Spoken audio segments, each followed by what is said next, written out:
here. Travis and Artie were like little guys I would come over and play basketball with, and if Art and Dolores needed to run out, they could run to the store, and I would make sure they didn't tear the house down. But earlier, someone had said that Art had made not a habit, but it was part of his nature to help pull people up, and I'm living proof of that. When I was in college, I went to college because my father told me to, and I didn't know what I was going to do. Somebody mentioned something about social work. I said, I like people. Okay, I'll major in social work. And so I'm going to classes and taking tests. And, I got a little bit up here. So I was doing well on the test. And so this one professor, I took his test and got an A on it. So I'm feeling all good. And I'm looking through to see what his comments were. They had those little blue books you would write in. And so I'm looking through to see his comments. And I'm going to tell you the exact language he used, so excuse me. So I looked to the back page, and it said, so you got an A on this test. That was good. But you black students need to get up off your ass and come around and talk to these professors so you can find out what's going on in this school.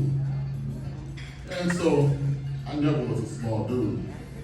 And you're not gonna cuss me out. So I took this little booklet and walk in his office. There was a little guy, had his little glasses, he always do this, his glasses. So I walk in there.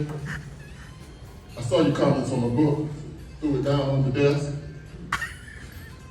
He jumped up, that's right. And read me the riot act. From that point forward, I stopped by to talk to Dr. Cox. Where you going to talk to? I stopped by to talk to Dr. Cox before I leave the building, man. So I stopped by and talked to Dr. Cox, and then he started working on me. I got involved with the Black Student Association, ended up being the president of the Black Student Association. When I was finishing up with a bachelor's, he said, what are you going to do now? I said, go out and try to find a job. Well, we have this program over here, and it's only 1 year. And I know someone who has a scholarship. I said, okay. And I said, another year? It's only 1 year. I said, okay. So we sat down, we talked, and he said, I want you to go down and just talk to them. And I could talk to people, but I just didn't know how to talk to them about me and what I wanted and what I wanted to do, and talk to them about me as a future professional and how I could get there. So he sat down and we talked about it. And he sent me down the hall, and I think it was Miller. I can't remember his name, but I went down there and talked to him and said, yeah, I was thinking about going on to graduate school. And he said, oh, really? I said, yeah. Eric, I was really interested in mental health. And he said, you are? I said, yeah.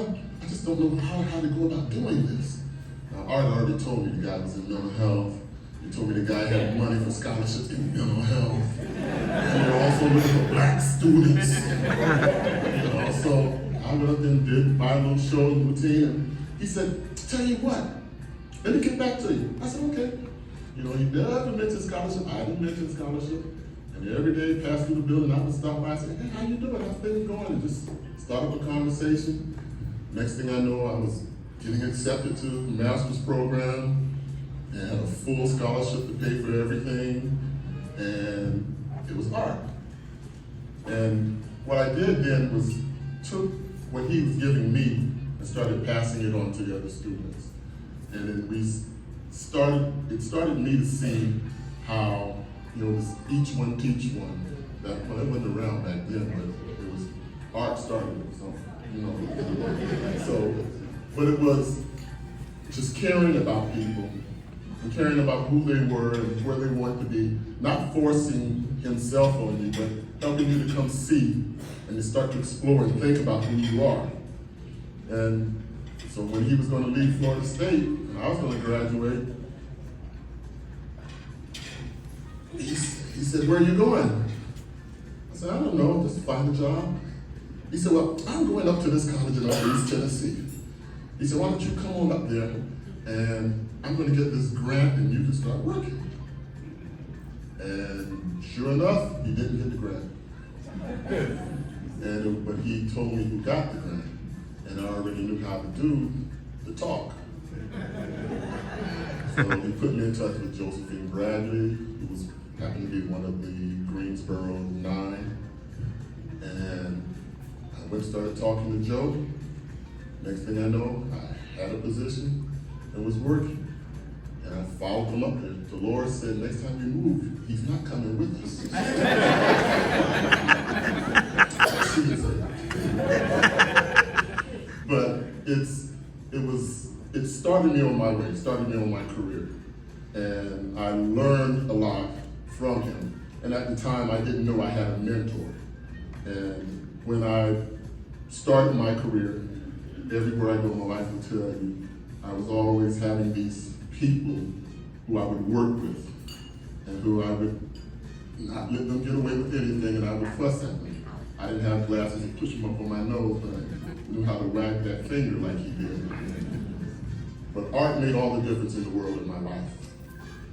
And it made me know my value. It made me know to think about what I want and think about what was out there and the possibilities. And I just like to say thank you.